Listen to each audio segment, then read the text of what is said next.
வணக்கம் அன்பு பட்டாம்பூச்சிங்களா. நான் உங்கள் ராஜலாரி ஜோனத்தை. நாம் இப்போ பார்க்க போகிற கதை எழுத்தாளர் கன்னிக்கோயில் ராஜா அவர்கள் எழுதிய ஆடு ஆமையான கதை அப்படிங்கிற புத்தகத்தில் இருந்து பலூன் ஊதிய பூனை அப்படிங்கிற கதையைத்தான் பார்க்க போகிறோம். வாங்க கதைக்குள்ளே போகலாம்.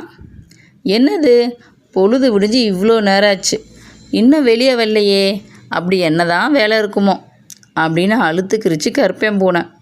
அந்த கருப்பேம்பூனையை யாருமே வளர்க்கலை.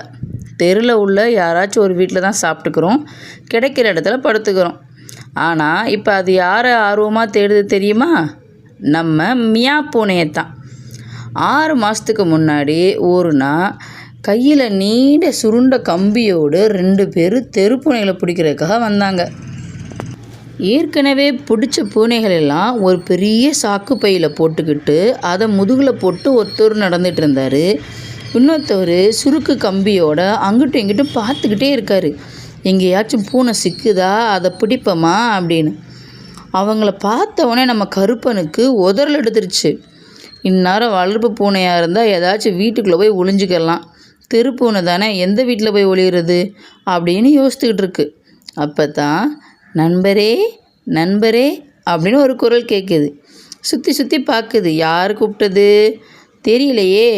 பயம் அதிகமாக இருந்ததுனால அதுக்கு கால்களும் உதற ஆரம்பிச்சிருச்சு. அடடா, நல்லா மாட்டிக்க போகிறோம் அப்படின்னு நினச்சிக்கிட்டு இருக்கப்போ இன்னும் கொஞ்சம் உதறல் அதிகமாயிருச்சு. நண்பரே பயப்படாதீங்க, இங்கே மேலே பாருங்க அப்படின்னு மீண்டும் அந்த குரல் கேட்டது. அப்படியே கருப்பன் பூனை என்ன செய்யுது, எந்த பக்கமாக அந்த குரல் வந்துச்சோ அந்த பக்கமாக திரும்பி பார்க்குது. அங்கே திரும்பி பார்த்தா வெள்ளை நிறத்தில் மியா பூனை நிற்கிது.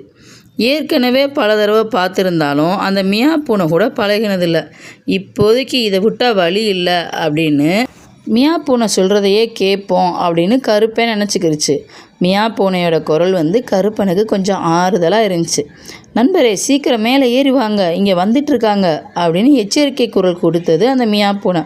அடுத்த நொடியிலேயே எதுலேயோ காலை வச்சு தாவி தாவி மேலே ஏறி போச்சு. இனி பயப்பட தேவையில்லை, அங்கே போகிற வரைக்கும் நம்ம இங்கேயே இருக்கலாம், பாதுகாப்பான இடம் இதுதான் அப்படின்னு சொல்லி மியா பூனை தைரியம் கொடுத்துச்சு. ஆறுதல் சொன்ன மியா பூனையால் தான் கருப்பன் பூனையோட உதறல் நின்றுச்சு. அதுக்கப்புறம் அதோட உடல் இயல்பாக மாறிடுச்சு. பிறகு தான் தன்னை பற்றி அந்த மியா பூனை சொல்லுது. என்னோடய பேரு மியா, என்னை இந்த வீட்டில் தான் வளர்த்துக்கிட்டு இருக்காங்க, இனி நீயும் நானும் நண்பர்கள் அப்படின்னு சொல்லிட்டு முன்னங்கால நீட்டுது. கருப்பன் பூனைக்கும் இந்த நட்பு ரொம்ப பிடிச்சிருச்சு.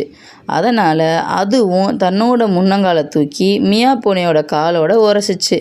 அன்னையில் இருந்து 2 பேரும் தினமும் சந்திச்சுக்கிடுவாங்க, தன்னோட அனுபவங்களை பகிர்ந்துக்கிடுவாங்க. காலையிலேருந்து மாலை நேரம் வரைக்கும் விளையாடுவாங்க. அதுக்கப்புறம் அந்த கருப்பன் பூனை எங்கே போகும் எங்கே தூங்கும்னு எதுவுமே தெரியாது. அன்றைக்கி பொழுது விடிஞ்சு ரொம்ப நேரம் ஆயிடுச்சு. ஆனால் கருப்பம்பூனை காத்துக்கிட்டே இருக்குது, மியா பூனையை காணோம். ஒரு வேளை தோட்டத்தில் இருக்குமோ அப்படின்னு நினச்சிட்டு மியாவ் அப்படின்னு சத்தமாக குரல் கொடுக்குது. அங்கேருந்து பதில் எதுவுமே வரலை. அதனால் மீண்டும் மியாவ் அப்படின்னு இன்னும் சத்தமாக கூப்பிடுது. இது கருப்பேங்குரல் அப்படின்னு தெரிஞ்சுக்கிட்ட மியா பூனை பதிலுக்கு மியாவ் அப்படின்னு பதில் கொடுத்துச்சு. இங்கே வா அப்படின்னு கூப்பிடுது. மியாவன் குரலை கேட்ட உடனே ஒரே பாய்ச்சலாக ஓடி போன நம்ம கருப்பேன், அடடா நீ இங்கே தான் இருக்கியா, உன்னை இவ்வளோ நேரம் காணாங்கானான்னு தேடிக்கிட்டே இருந்தேன் அப்படின்னு நம்ம கருப்பேன் சொல்லுது.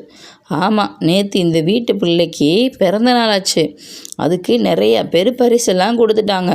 அப்போ இந்த குழந்தை இந்த பலூனை ஊதி ஊதி விளையாடிக்கிட்டு இருந்துச்சு. விளையாண்டுட்டு அப்படியே போட்டு போயிடுச்சு போல். எனக்கு இப்போ கிடச்சிருச்சு. இதைத்தான் ஊத முயற்சி பண்ணிகிட்ருக்கேன், ஆனால் எப்படி பிடிச்சி எப்படி ஊதணும்னு தெரியலையே அப்படின்னு இந்த மியா பூனை. பலூன் எப்படி ஊதணும் எனக்கு தெரியும், என்கிட்ட கொடு ஊதி தர்றேன் அப்படின்னு கேட்டது கருப்பேன் பூனை. இந்த ஊதி கொடு அப்படின்னு சொல்லி அந்த பலூனை கொடுக்குது. கருப்பேன் அதை வாங்கி முன்னங்காலால் லேசாக அழுத்தி பிடிச்சிக்கிட்டு ஊதுது. பலூனை ஊத ஊத பலூன் என்னாச்சு, பெருசாகிடுச்சு. அட எவ்வளோ எளிமையாக ஊதுற, இத்தனை நேரம் பலூனோட நான் போராடிட்டு இருந்தேன். பலூன் ஊதுறது ரொம்ப ஈஸி தான், ஆனால் அதை ஊதி முடித்த உடனே ஒரு நூலோ ஒரு கயிறோ வச்சு கட்டணும். எங்கேயாச்சும் நூல் இருக்குதான்னு பாரு, தேடி எடுத்துகிட்டு வர்றியா அப்படின்றது. சரி, நான் நூலை எடுத்துகிட்டு வர்றேன், அதுக்குள்ளே நீ ஊதி முடிச்சு வை அப்படின்னு மியா பூனை சொல்லுது.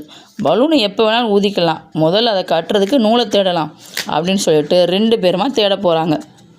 அது சரி, இப்போ பலூனை எங்கே வைக்கிறது? இந்த அருகில் ரோஜா தொட்டி, இதில் வச்சுருவோம் அப்படின்றது நம்ம கருப்பேன். இங்கே நிறைய ரோஜா செடி இருக்கே, எப்படி அடையாளம் பண்ணுறது? சரியான கேள்வி கேட்டிருக்க. அதுக்கும் என்கிட்ட ஒரு விடை இருக்குது. என்ன தெரியுமா? இங்கே எல்லா ரோஜா செடியும் சிவப்பாக இருக்குது, ஆனால் இந்த ரோஜா செடி மட்டும் மஞ்சள் நிறத்தில் இருக்குது. அதனால் நம்ம இந்த தொட்டிலேயே வச்சுருவோம் அப்படின்றது.